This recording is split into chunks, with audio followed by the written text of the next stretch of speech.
Hello and welcome to SEO 101 on WMR.FM, episode number 453. This is Ross Dunn, CEO of Stepforth Web Marketing, and my co-host is my company senior SEO, Scott Van Ack. Well, we're cooking on this island, eh? Beautiful weather. It's super hot and beautiful, and I'm not complaining because I complained a lot, not on the show, but complained a lot about the cold all winter. So yeah. I'm just going to take the sweaty heat and enjoy it, or keep my mouth shut. At least we're not like Texas and any of our poor listeners out that way, or Arizona, and I think it was Arizona I read last. It's just been obscene, and some people have lost their air conditioners. Have broken down. It's so hot. Ugh. I can't even imagine trying to survive that. Anywho, it's summer, and I hope all is well, and you guys aren't choking on smoke. It's just been a tough one for that. Let's get down to it. So we're starting off right into the SEO news with another Google update coming. What a shock. We got to start things off with our regular. So fill us in. Yeah, so it's there have been a lot of unconfirmed updates over the past few months anyways. Like we're talking about on every show that, hey, it's all this turbulence and everything's volatile. There must be an update, and then silence, crickets. There's nothing confirmed at all. And the last one was back in April with the April reviews update. There was a core update before that in March. Well, Christine, I don't know who, her name is Christine, I don't know more about her, asked John via Twitter, are you guys going to run any updates this summer? Because I really, really need one. And his response was, I'm sure we'll have some. Cue the countdown music. So does this mean we're maybe getting a core update coming soon? Maybe in August? I don't know. There was a lot of chatter just a few days ago, actually, or no, not a few days ago, a week ago or so, shortly before this.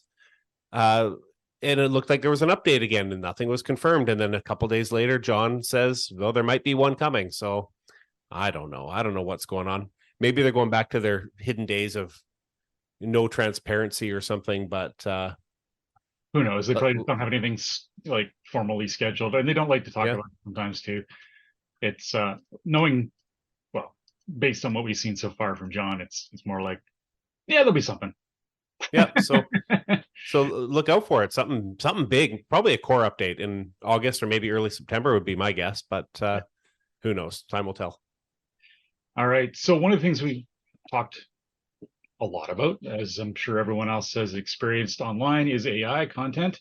Now, we've been saying ad nauseum through the last few shows that AI content is perfectly fine. It's ensuring that you create the content and using AI, but also add your own expertise and add value to it to make sure it's helpful. Well, it's nice to see that that's been established again here. Danny Sullivan debunked Vox Media's claim that AI content is currently, quote, well received by search engines by default. Now, that's a pretty bold statement, and I don't think they really thought that through, because AI content can be crap. So I'm sure Google wouldn't automatically give it a bonus because it's AI content. Could you imagine? Use AI and you get a ranking bonus from AI.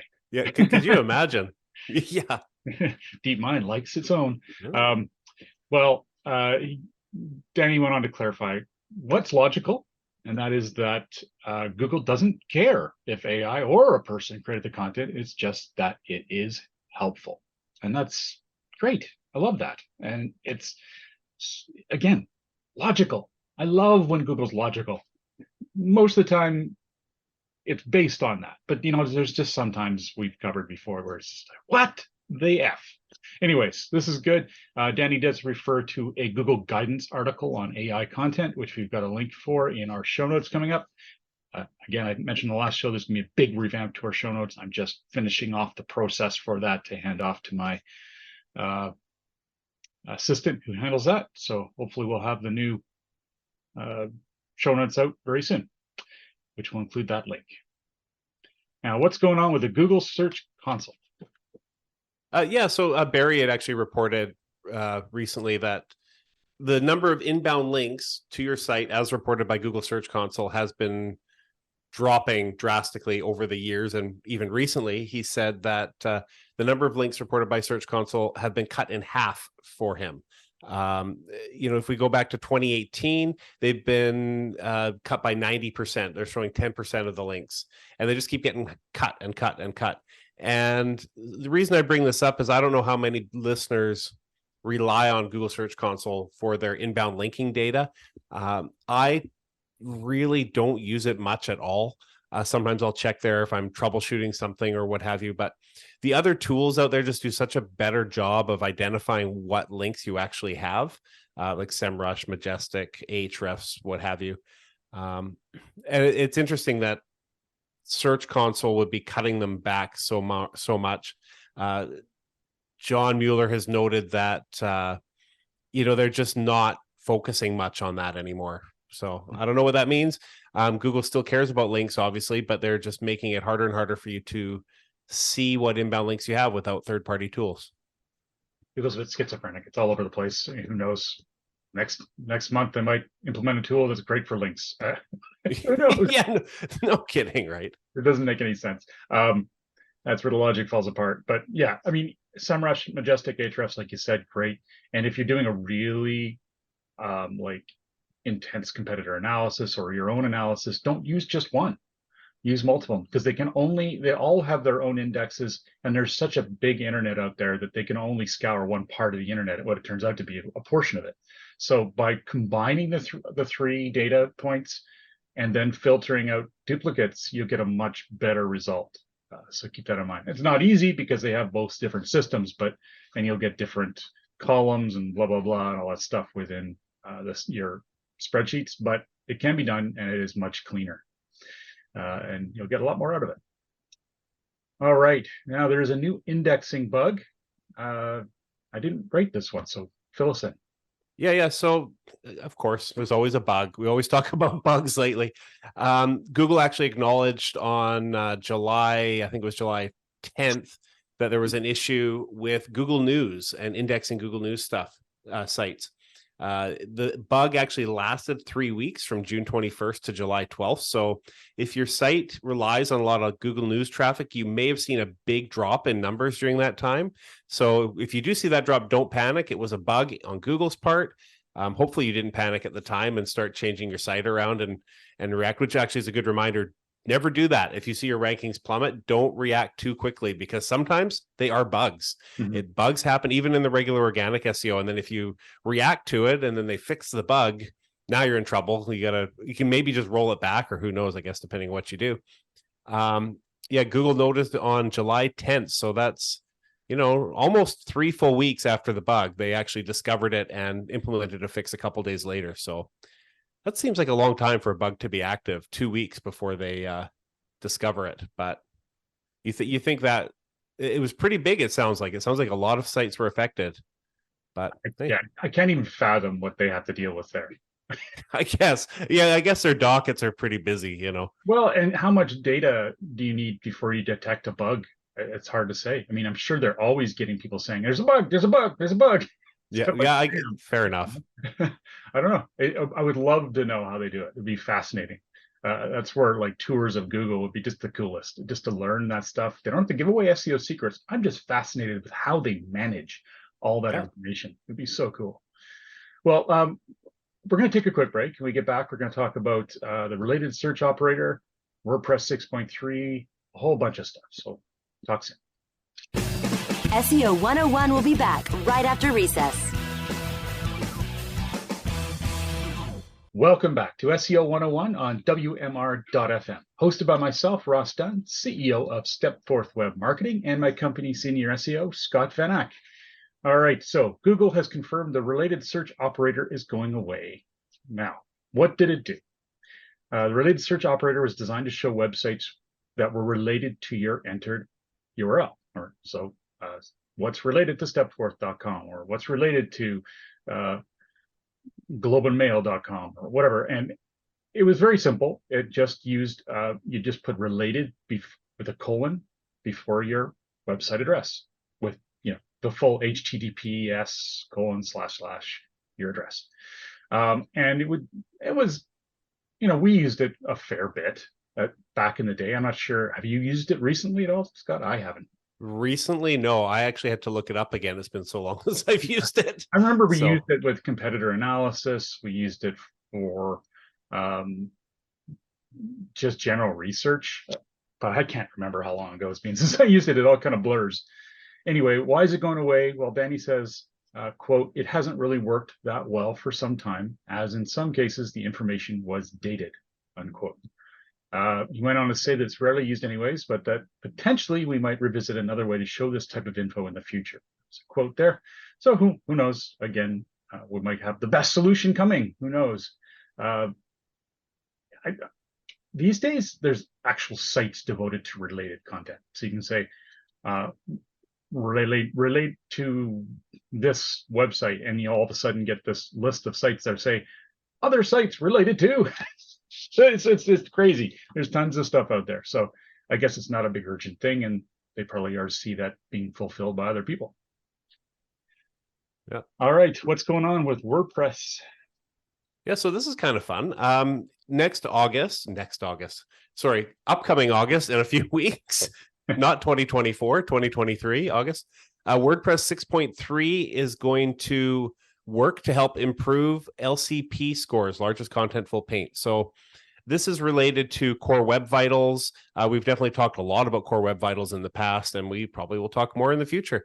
But if you're not sure what is LCP, it stands for largest contentful paint. It is, and this is a direct quote from web.dev, which has a bunch of stuff on Core Web Vitals. It is one of the 3 Core Web Vitals metrics, and it represents how quickly the main content of a web page is loaded. Specifically, LCP measures the time from when the user initiates loading the page until the largest image or text block is rendered within the viewport. So a little bit technical, but that's what it is. And it affects your Core Web Vitals scores and indirectly also affects your search rankings. Not a huge factor at this point, but it is a factor, and it will continue to grow, I'm sure. Version 6.3 is scheduled for August, will incorporate this. So you can expect, well, maybe your rankings won't go up because so many sites are WordPress. It's going to be kind of an even thing across everybody. But anything that speeds up your site without you having to do anything is good.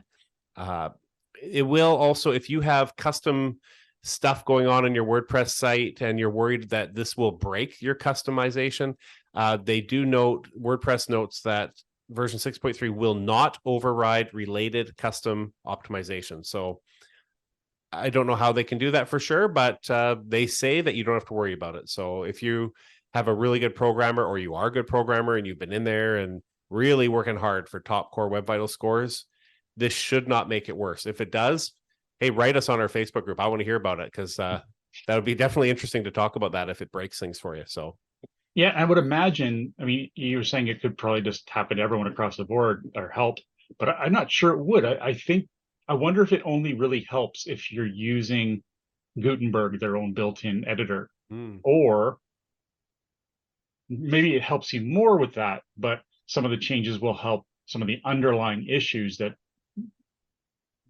disrupt largest contentful paint for any website, which I think I'd actually probably lean towards, because there's always little things about WordPress that are annoying that hopefully will be corrected here, no matter what theme or infrastructure you're using within it.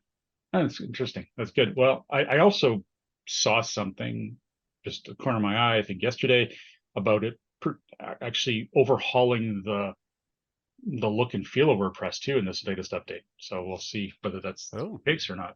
Hopefully it's not too dramatic. I don't like dramatic interface changes. It drives me insane. Yeah. I hate it. So hopefully they do a good job and I don't hate it. So not that they care about me. Every time I think about that, I think of MailChimp. Anyone else who uses MailChimp may understand. It is so annoying. They just change things all the time in there, and it's already not the most intuitive system. But when they change it, it's nightmarish. Yeah. You just want to get in there and do your thing, get out. It's not something you want to spend a lot of time on. Sorry, MailChimp, but no, we just want to get our newsletter done and out. Anyway, drives me crazy. Okay, so on the whole thought process of web performance guidelines, believe it or not, the Washington Post has shared their own SEO guidelines, which is really cool. I gotta say, I was nerding out a bit on it. This is an article from Search Engine Land, and their subtitle for this is Proven Strategies and Guidelines for Optimizing Web Performance and Search Engine Optimization. Now, why did they do this? Well, quote, we identified a need we identified a need for a web performance and SEO engineering team to build technical solutions to support the discovery of our journalism, as the majority of news consumers today read the news digitally. Without proper SEO and web performance, our stories aren't as accessible to our readers, according to Arturo Silva, engineering lead, unquote. Well, duh. Glad they posted that. That's the reason they should have done it a long time ago. But it looks like it was actually uploaded on May 31st, but they're officially announcing it now. We have a link to the guidelines. What I loved about them was they're really comprehensive. It's all the way down to how an icon should be placed in, and all the considerations for accessibility, which for those who don't know, is for the blind, anyone else who might be disabled and want to use the internet, how to make your website work. It's almost a guide for designers. Yes, it's specifically for the concepts within WashingtonPost.com, but a lot can be learned from it. And I think it's pretty cool, and I can't believe how big it is. It's very comprehensive. Beloved John Carcutt would have had a field day. He would have loved this, and I would love to have heard what he thought of it. Because of course it's meant for news organizations, and he did do all the SEO for the news for the Condé Nast brand, and would have been pretty interesting to see what he said there. All right, some of the resource links at the bottom that they used to create this resource, they gave credit to Google, Moz, Yoast, Backlinko, and Ahrefs. So some pretty great ones, and they got links, those buggers. Lucky guys. Not that they don't deserve them, but pretty impressive. And it just goes to show they did a lot of homework for this, which is good on them. This is a good reminder of why you create the best content possible, because sometimes you get links like this without trying. Yeah. Oh, yeah. And can't say enough. If you got a bit of the nerd in you and you want to look at this, it's pretty cool. You won't even people who don't really understand it will look and go, wow, these guys really outlined everything. And it's good for a design, for the internal design group to always have this manual. It's essentially their design manual for managing their site. The fact that they made it public is extra cool. Okay, what is going on with a poll that Joe Hall posted? Yeah, so Barry posted over to SE Roundtable about a poll that Joe Hall posted in Twitter, asking how do you typically handle category and tag archive pages for SEO? And it kind of bugged me, and I'll tell you why in a sec. So he had a little over 1,000 responses. The majority of people said they no index them. That's at 37%. 11% use a canonical tag to the root. 23% turn it into a landing page, and 28% do nothing. And the reason this bugs me is because there was no entry for it depends. And it depends. Like, yeah. So what do I do? I do all and none of the above. It depends. So often I'll keep categories and no index the tag pages. Often the tag pages don't have a lot of blog posts associated with each of them. I've noticed a lot of clients that come to us overuse tag pages. I had one, I think they had like 1,000 different tags. Every post had 20 different tags, and they were never used more than once. So what you end up doing, using them incorrectly, is you create an untold number of thin pages that are completely useless, right? So if I see situations like that, I'll no index the tag pages. Category pages, people generally by default do a better job of using them. It's like a higher level tag essentially. So generally category pages, I keep those indexed. I have seen situations where I don't.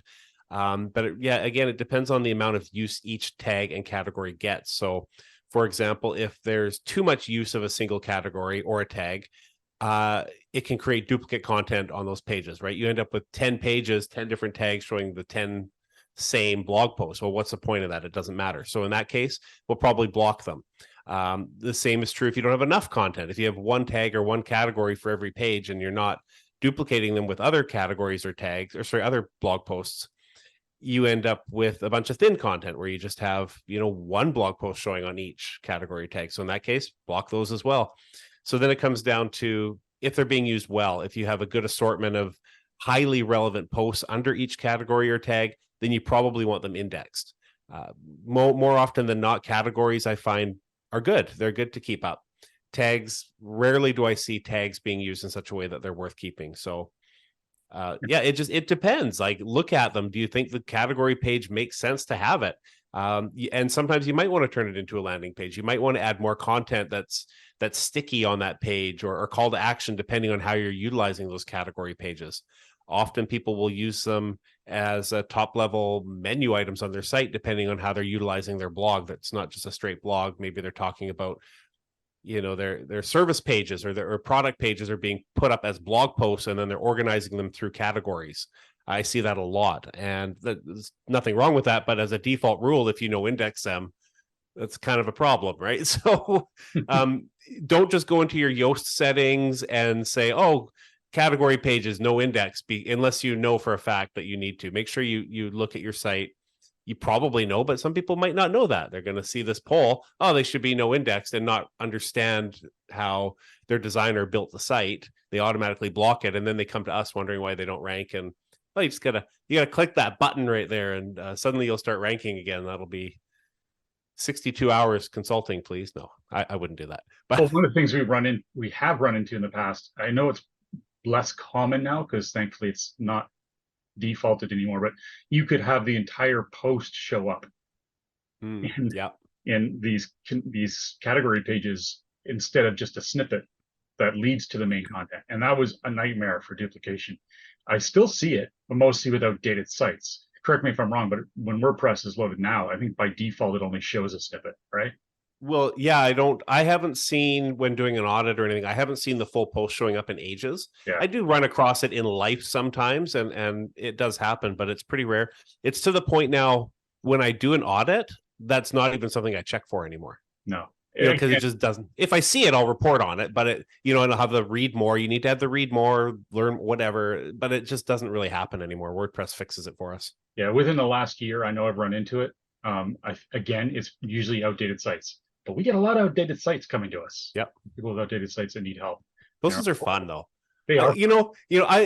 There's the challenge of doing an audit on a site that's virtually perfect, and there's a fun aspect to that, and it's hard because you're trying to find things that are wrong, and there might not be much. But when you find a site that's a complete nightmare, those are great. You start writing, oh, well, now this is broken, but you get lost in it because there's so many things. And they use like WordPress 2.7 or something. What are you doing? And it's just everything is wrong.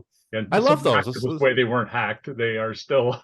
Oh, I love it. But we don't get, well, the ones that are that bad, we don't get that often. But sometimes it's great. This is the best. Yeah, for sure. If your site sucks, please send it to us. I want to help because that's the most fun. It is the most fun, and we get the best kick out of it because we get to see the results, and it's amazing how much better a website performs after that kind of touch has been applied. That's another reason they're awesome. Yeah, because you have the biggest impact. If you pick a site that's, number 2 for everything, moving the needle is hard. Well, almost always hard, but not always. But a site that's a disaster, oh, you don't have to do much, and it makes a huge difference. Huge. Especially if they're even ranking then. So if they have like a top 10 or let's say 18th position, and their site's crap because of these issues, and we can fix them easily. Almost 90% of the time, they're moving up into the top 10, whatever that looks like these days. Of course, being that everything is infinite scroll now, but just the same, near the top of the rankings. It's astonishing. And then if you add schema markup and all these other things that we like to add, you can get other types of listings that are just amazing. Knowledge panel showing up into people also ask a whole bunch of neat stuff. So it is really awesome. I already jumped into one thing that's one of my favorite topics about is how to respond to negative reviews. And you posted this here. It's a article from Search Engine Land, and Anthony Will published this article addressing how to respond to negative reviews. Just from a pure point by form list. First, be professional, personalize it, respond quickly, show empathy. There's a big one. Offer solutions, highlight the positive, and follow up. So those are that's the short Cole's Notes version of what he has there. What it comes down to is if you've got a negative review on your Google business listing, or Yelp or wherever, and you have the opportunity to reply, which you do in Google at least, make sure to take it offline. Just say, hey, I really, depending on what it is, there's a ton of different ways. It's the old, it depends, but there's a ton of different ways people could be attacking you or literally have a legitimate complaint. If it's legitimate, just say, hey, really sorry, we didn't, we strive to do better. We would love to speak with you. We want to correct this grievance and make you a happy person, whatever. Please contact us here. Do not continue the conversation there. It is lethal to do that. But just by responding, you're showing people you care, that you do have empathy, that you want to help these people out, and no one else cares at that point. As long as they see there's a response and that you're alive, you're well, you care, they're in. People will almost negate that negative review, depending, of course, the content. And if it's content that has anything personal, it's attacking, it has any medical information, any identifiable information, anything that seems problematic, you can have it removed. That is pretty easy to do within Google. It just has to fall outside of their guidelines of what's an okay review, and you can easily find those online. We get that question a lot. Can you please remove these? And most of the time we can't, because if it's a person just griping, even if they were never a customer, which is frustrating as heck, I know it, you really can't do anything about it. You just have to overwhelm those negative reviews, those fake negative reviews, with positive ones, which is actually a big joy. You'll get a huge boost out of that. It's just amazing how many people will come to your help. You show them this, go, hey, to some of your best clients, and go, look, this is happening. I really need some great reviews. Could you help me out? Wow. It feels so good to see those awesome reviews appear, because they will. They'll come to your rescue. They will help. You might need to remind them a couple of times because they're busy, but they will do it. And all of a sudden, those other negative reviews are really, and in some ways, they're a wake-up call, and it's a benefit in the end. So in summary, don't reply to a negative review by swearing at them and telling them that they're wrong. Right. Okay. I've seen done. We had a client that did that once. I know. They're like, oh, don't do that. What are you doing? They're arguing. It's like they just lose their mind on there. It's like, no, because you can't remove that. It's there, gone for good. And it's not a good thing. Well, that was a good show. Lots there. Scott and I are still putting together the notes for our learning series. We're really excited about that. And I think you're going to love it. I think it's going to be awesome, actually. It's going to be fun. But, when we first decided to do it, I thought, oh, it's going to be an easy one. We can just put a couple point forms to talk. And as you start to dig in, it's like prepping for this is a lot of work. And I didn't expect that. But it's going to be well worth it. It's going to be great. It is going to be great. And it'll be show after show after show after show, all about learning different components of SEO. And be one of our mainstay pieces that we're going to have everyone check out when they're new to SEO 101. So tune in, and it's coming soon. Fingers crossed within the next 2 episodes. Okay. Well, on behalf of myself, Ross Dunn, CEO of Stepforth Web Marketing, and my company, Senior SEO, Scott Van Ack, thank you for joining us today. Remember, we have a show notes newsletter you can sign up for at SEO101radio.com. Have a great week, and remember to tune into future episodes, which air twice a month on WMR.fm. Awesome. Thank you for listening, everyone.